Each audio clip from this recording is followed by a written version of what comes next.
Hello students of BA6M, myself Dr. Hassan Banu, Assistant Professor, Department of Sociology, DAV PG College, BHU Varanasi. Paper code BSS 324 change and development in India के third unit issues of development on agenda में आज हम लोग बात करेंगे global warming की, यानी global warming वैश्विक तापन या कह दें जलवायु परिवर्तन या ग्रीन हाउस इफ़ेक्ट्स, इन सभी नामों से हम लोग इसको जानते हैं। ग्लोबल वार्मिंग यानी पृथ्वी के औसत तापमान में वृद्धि, है ना। उसका जो औसत तापमान है, जब उसमें वृद्धि होने लगती है तो उसको हम लोग वैश्विक तापन कहते हैं। औसत तापमान कितना होता है? लगभग 14 डिग्री सेल्सियस माना जाता है।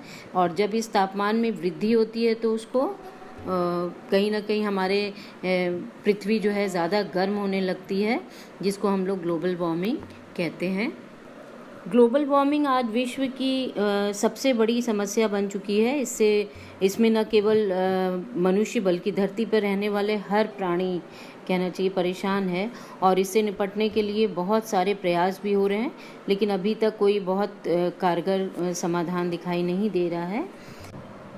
जोसेफ फोरियर ने सबसे पहले 1824 में ग्रीन हाउस या हरित गृह गैसों की संकल्पना की थी। ग्लोबल वार्मिंग यानी पृथ्वी जो है प्राकृतिक रूप से सूर्य की किरणों से ही ऊष्मा प्राप्त करती है, और ये किरण जो है वायुमंडल से होते हुए धरती पर की सतह से टकराती है और फिर वहाँ से पुनः लौट कर जाती है। तो जब ये धरती के वायुमंडल में कुछ ग्रीन हाउस जो है वो पहले से मौजूद होती हैं, और जो धरती के ऊपर एक प्रकार का आवरण कहना चाहिए कवर बनाए रहती हैं। तो जब ये आवरण लौटती हुई किरण है उनके साथ एक हिस्से को रोक लेती हैं, जो धरती के वातावरण को गर्म बनाए रखता है। तो ग्रीन हाउस गैसों में जब वृद्धि होने लगती है तो ये आवरण और मोटा होता जाता है और सूर्य की अधिक किरणों को रोकने लगता है। यहीं से ग्लोबल वार्मिंग की शुरुआत होती है। ग्रीन हाउस गैसें जैसे कार्बन डाइऑक्साइड, मीथेन हो गया, नाइट्रस ऑक्साइड हो गया, है ना, इनकी वृद्धि बहुत सी मानवीय गतिविधि जैसे क्या है, जीवाश्म ईंधन का प्रयोग करना, वनों की कटाई, है ना, कृषि कार्य, औद्योगिकरण, इससे भी होता है। ज्वालामुखी विस्फोट के फलस्वरूप भी बहुत सारी ग्रीन हाउस गैसें निकलती हैं और सतह के निकट जमा हो जाती हैं। तो जलवायु परिवर्तन का अध्ययन करने के लिए जो अंतर्राष्ट्रीय समिति गठित है IPCC के अनुसार, अधिकांश वैज्ञानिक इस बात से सहमत हैं कि मानवीय गतिविधियां भी ग्लोबल वार्मिंग को बहुत ज़्यादा बढ़ावा दे रही हैं। पर्यावरण वैज्ञानिकों के अनुसार पृथ्वी के तेज़ी से बढ़ते तापमान का सबसे बड़ा प्रभाव जो है दुनिया भर में अगर देखा जा रहा है तो ग्लेशियर पिघल रहा है उसके रूप में अनुभव किया जा रहा है। उसके कारण कई तरह से भयंकर परिणाम होने के आसार दिखाई दे रहे हैं। और वर्तमान में ग्लोबल वार्मिंग के फलस्वरूप क्या हो रहा है, दुनिया के सबसे बड़े ग्लेशियर के साथ साथ रूस, यूरोप, अमेरिका, भारत, न्यूजीलैंड जैसे अनेक क्षेत्रों में भी ग्लेशियर पिघल रहे हैं। तो भारत में अगर देखो तो गंगोत्री ग्लेशियर भी पिछले कुछ वर्षों से लगातार पीछे खिसक रहा है, और कुछ वैज्ञानिकों ने तो कुछ वर्षों के किए गए अपने जो अध्ययन है उसके आधार पर ये निष्कर्ष निकाला है कि अगर पृथ्वी के बढ़ते तापमान में का कारण जो है समुद्र के तापमान में भी वृद्धि हुई है, जिससे समुद्र ने एकत्रित ऊष्मा को वापस वातावरण में निष्कासित किया है, जिसका प्रभाव क्या हुआ कि अधिक जो तीव्र आंधी हुई, तूफान हुई, इसकी संख्या में बहुत ज़्यादा वृद्धि हुई है। और मौसम वैज्ञानिकों के अनुसार जो चक्रवात आता है, एक बहुत आंधी आती है काली आंधी कह के, वो भी ग्लोबल वार्मिंग ही है, ऐसा माना गया है। ग्रीन हाउस गैसेस के बढ़ते जाने और इनके प्रयोग के संबंध में आंकड़े बताते हैं कि चीन जो है वो सबसे ज़्यादा कार्बन डाइऑक्साइड उत्सर्जित करता है, 30% माना गया है। और दूसरे नंबर पे USA को माना गया है जो 15% उत्सर्जित करता है, और तीसरे पे यूरोपीय संघ है जो 9% करता है, और चौथे नंबर पे भारत है। भारत क्योंकि अनेक देशों की तुलना में सबसे कम मात्रा में ग्रीन हाउस गैस उत्सर्जित करता है, और वो जो है केवल और केवल 7% उत्सर्जित करता है गैस।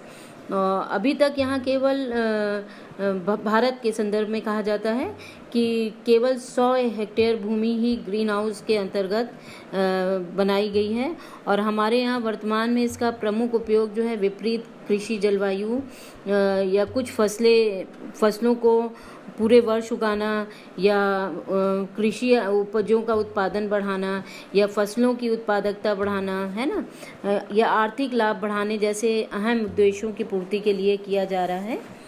ग्लोबल वार्मिंग के संदर्भ में जितने भी अनुसंधान हुए हैं, जितने भी रिसर्च हुए हैं या स्टडी हुई है, उसके परिणाम बताते हैं कि इसके फलस्वरूप आगे आने वाले समय में विश्व भर में काफ़ी भयानक स्थिति पैदा होने वाली है।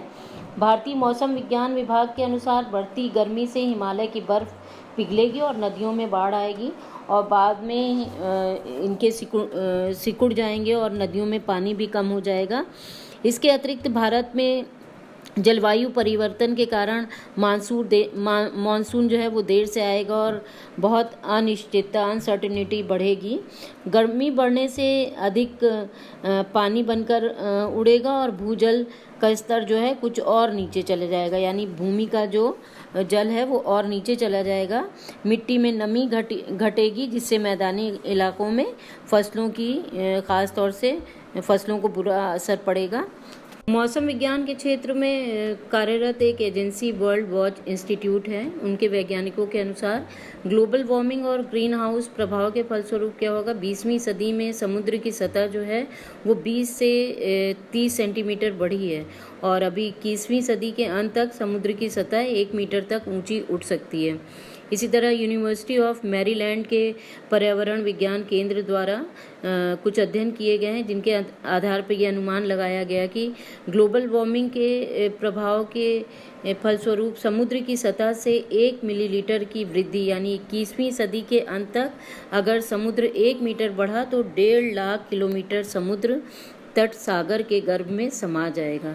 इसी तरह अमेरिका की मुख्य अटलांटिक और मिसिसिपी खाड़ी के निकट की 36,000 वर्ग किलोमीटर की ज़मीन जो है सागर के अंतर्गत आ जाएगी। इसी तरह भारत के विज्ञान एवं पर्यावरण केंद्रों की एक रिपोर्ट के अनुसार भारत के कई क्षेत्रों में आम के पेड़ों पर बेमौसम बौर का आ जाना, या असमय वर्षा और मौसम में परिवर्तन जो हो रहा है, ये सारी घटनाएं जो हैं ग्लोबल वार्मिंग के कारण ही हो रही हैं।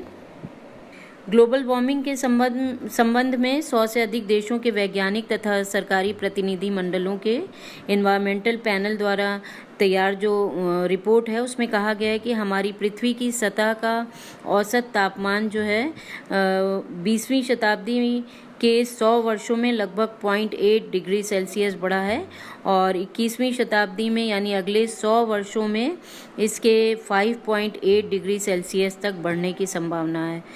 2002 में जलवायु परिवर्तन पर संयुक्त राष्ट्र संघ के सदस्य देशों के 8वें सम्मेलन में 186 देशों के लगभग 4,000 प्रतिनिधियों द्वारा ये स्वीकार किया गया कि जलवायु परिवर्तन और सतत विकास संबंधी दिल्ली के घोषणा में भी ग्रीन हाउस गैसों के उत्सर्जन में कटौती के साथ ही विकासशील या गरीब जो समुद्र तटीय देशों में इसके दुष्प्रभाव को रोकने के उपाय पर विशेष रूप से बल दिया गया।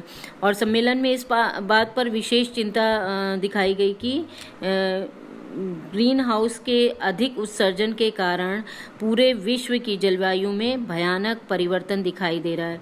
पृथ्वी के तापमान में बहुत ज़्यादा वृद्धि हो रही है, और मौसम चक्र में भी परिवर्तन हो रहा है, और समुद्री जल स्तर में 10 से 20 और बाढ़ और सूखे की मार हो रही है, ब्लैक होल हो रहा है, ओजोन परत में छिद्र जैसी पर्यावरणीय घटनाएं जो हैं कार्बन डाइऑक्साइड और उसके साथ ही 6 ग्रीन हाउस गैसों के उत्सर्जन के परिणाम से ही हो रहे हैं। तो इन दुष्परिणामों के लिए सबसे अधिक अगर कोई दोषी है या उत्तरदायी है तो वो है विकसित देश। और इसी तरह ग्रीन हाउस गैसों का उत्सर्जन के लिए क्योटो प्रोटोकॉल 1997 में सभी विकसित और औद्योगिक देशों ने 2008 से लेकर 2012 वर्ष तक 1990 के स्तर के सापेक्ष में 5% ग्रीन हाउस गैसों के उत्सर्जन में कटौती करने के लिए कहा था। दिल्ली घोषणा पत्र में जोहान्सबर्ग पृथ्वी सम्मेलन 2002 को सतत विकास की अवधारणा को तो स्वीकार करने और क्योटो प्रोटोकॉल को प्राथमिकता प्रदान करने की बात को स्वीकार किया गया था।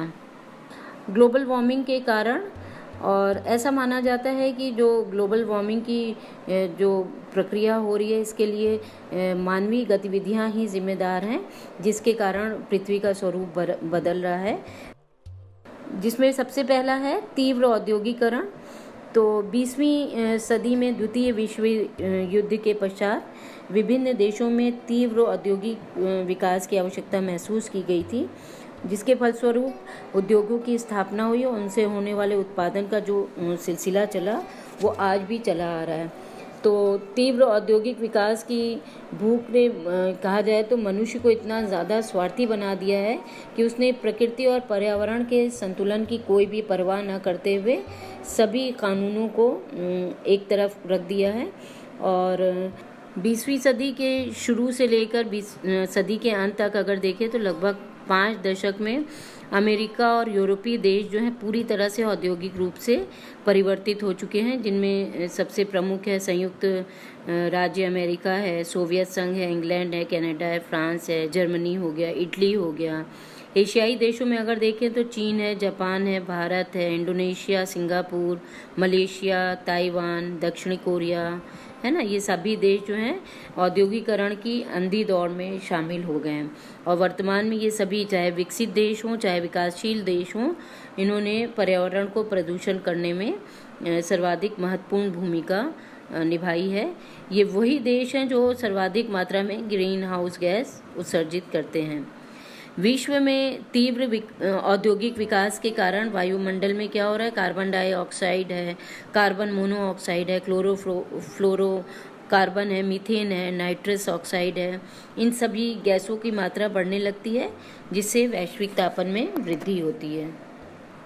सेकंड पॉइंट है तीव्र नगरीकरण। तो तीव्र औद्योगिक और तकनीकी विकास के कारण क्या हुआ, पिछले 1 शताब्दी में विश्व के लगभग सभी देशों में नगरीय जनसंख्या और नगरीयकरण में वृद्धि हुई है। और विश्व में पूंजीवादी व्यवस्था आने के बाद कल कारखाने और उनके संख्या में वृद्धि होने के साथ साथ नगरीय स्वरूप में भी परिवर्तन हुआ है, यानी मशीनीकरण ने उद्योगों को विशाल रूप प्रदान किया है। तो यूरोप में जब औद्योगिक क्रांति आई थी, उसके फलस्वरूप नगरीय जनसंख्या और उसके स्वरूप में भी तेज़ी से विकास हुआ था, जिसका प्रभाव लगभग सारे विश्व में पड़ा था।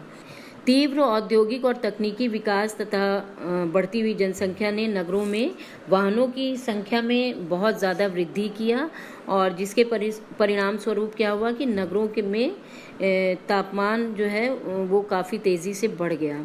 ऐसा विभिन्न प्रकार के वाहनों तथा कारखानों की चिमनियों से निकलने वाले विषैले धुएं के कारण हुआ है।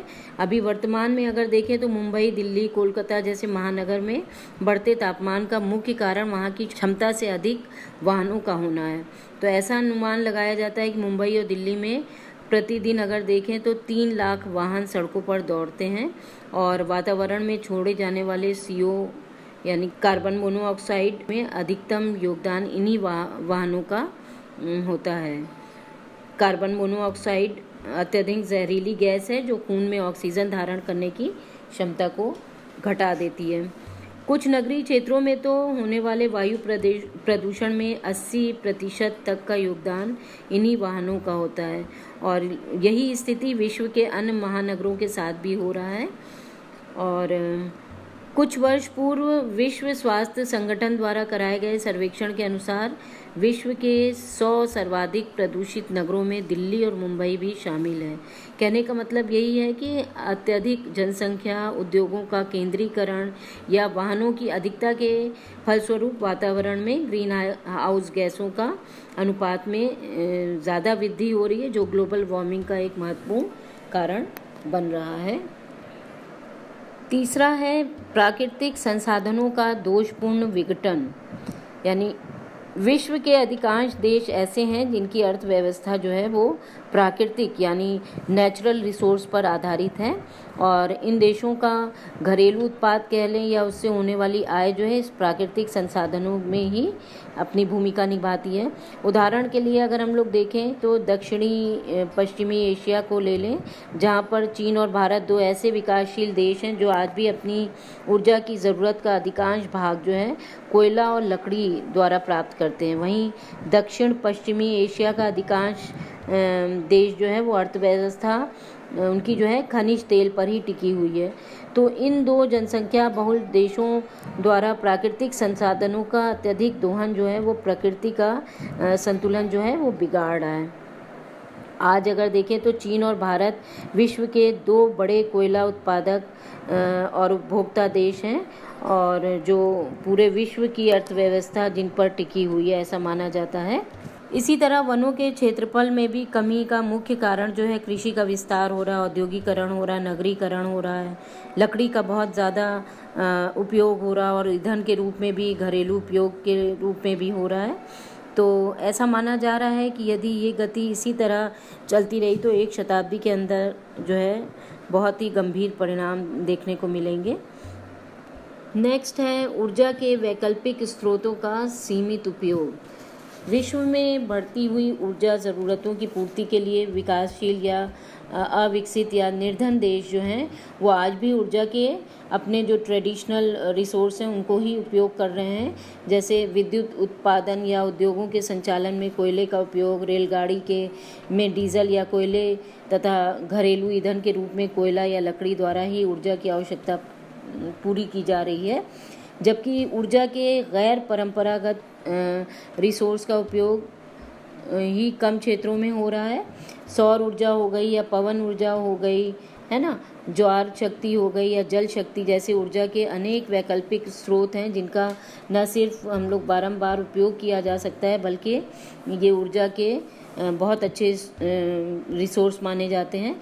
लेकिन इनके द्वारा अल्प विकास के कारण ही विश्व की अर्थव्यवस्था इन्हीं परंपरागत ऊर्जा के स्रोतों पर निर्भर है, जिससे न सिर्फ पर्यावरण में प्रदूषण बढ़ रहा है बल्कि वैश्विक तापमान में भी वृद्धि हो रही है जो आगे चलकर ग्लोबल वार्मिंग का कारण बनती है।